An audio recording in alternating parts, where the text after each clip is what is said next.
उत्तरी अलबुर्ज पहाड़ी सिलसिले में, जहां बादल जमीन से बातें करते हैं, वहां एक नुकीली चोटी के किनारे एक पुराना पत्थर का मकान था।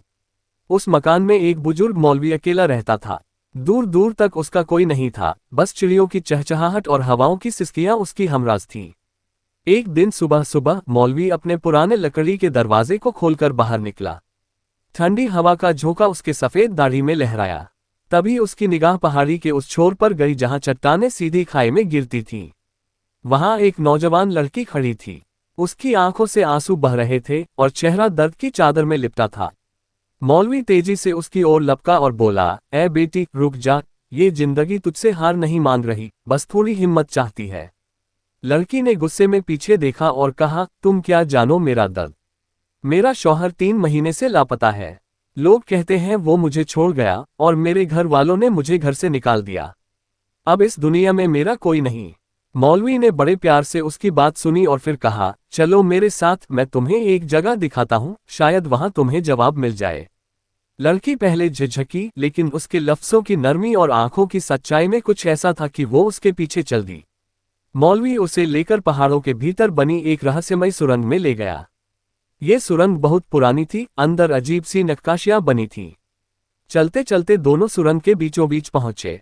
वहां एक जगह थी जहां पत्थरों पर अरबी भाषा में कुछ लिखा था। मौलवी ने कहा, ये एक पाक जगह है। यहाँ जो भी दिल से दुआ करता है उसकी सुनवाई होती है, लेकिन एक शर्त है, उसे यहाँ 3 रातें बिना बोले, बिना सवाल किए गुजारनी होती हैं। लड़की ने पूछा, और आप? मौलवी बोला, मैं तो बस रहनुमा हूँ, यहाँ सिर्फ तुम्हें रुकना है। लड़की को कोई और सहारा नहीं दिखा तो उसने हामी भर दी। मौलवी उसे एक छोटे से गुफा जैसे कमरे में ले गया और कहा, हर रात मैं कुछ पढ़कर तुम्हारे लिए दुआ करूंगा, बस तुम विश्वास रखना। रातें बीतने लगीं। हर रात मौलवी सुरंग के बाहर बैठकर कुछ पढ़ता, अंदर जाकर लड़की पर फूंक मारता और बिना कुछ कहे चला जाता। लड़की के मन में कई सवाल उठते, लेकिन वो वादा निभा रही थी, 3 रातें चुप रहकर। तीसरी रात जब सूरज निकलने से ठीक पहले मौलवी अंदर आया, उसने लड़की के सामने बैठकर लंबी दुआ पढ़ी और फिर बोला, अब आंखें बंद करो। लड़की ने जैसे ही आंखें बंद की, मौलवी ने उसके सिर पर हाथ रखा और कहा, अब तुम जा सकती हो, तुम्हारे सारे जवाब सामने होंगे। लड़की ने आंखें खोली, लेकिन सामने कोई मौलवी नहीं था। उसकी जगह एक जवान खूबसूरत चेहरा खड़ा था, जिसकी आंखें जानी पहचानी थीं। वो जोर से चिल्लाई, ये तो मेरा शौहर है। वो दौड़कर उससे लिपट गई, उसकी आंखों से आंसुओं की नदी बह निकली।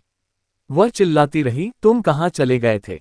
क्यों गए थे? इतने दिन कहाँ रहे? उसके शौहर ने प्यार से कहा, मैं गया नहीं था, मुझे एक बददुआ ने बदल दिया था। एक रोज जब मैं घर आ रहा था, रास्ते में एक औरत मिली जो खुद को सूफियाना बताती थी। जब मैंने उसकी मदद से इनकार किया, उसने मुझे बूढ़ा बना दिया। किसी को मेरे हाल पर यकीन नहीं आता।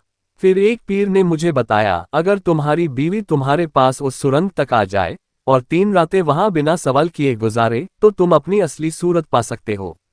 तभी से मैं मौलवी बना तुम्हारा इंतजार कर रहा था। लड़की दंग रह गई। तुम वही मौलवी थे? उसकी आंखों से फिर आंसू गिरने लगे। उसने कहा, हाँ, लेकिन मैं तुम्हें बताकर यह इम्तिहान नहीं बिगाड़ सकता था। तुम्हारा विश्वास और इंतजार ही मेरा इलाज था। लड़की ने कहा, तुम्हें क्या लगता था मैं तुम्हें कभी नहीं पहचानूंगी? उसका शौहर मुस्कुराकर बोला, तुमने पहचान ही लिया जब मौलवी से नफरत छोड़ दी और यकीन करना शुरू किया।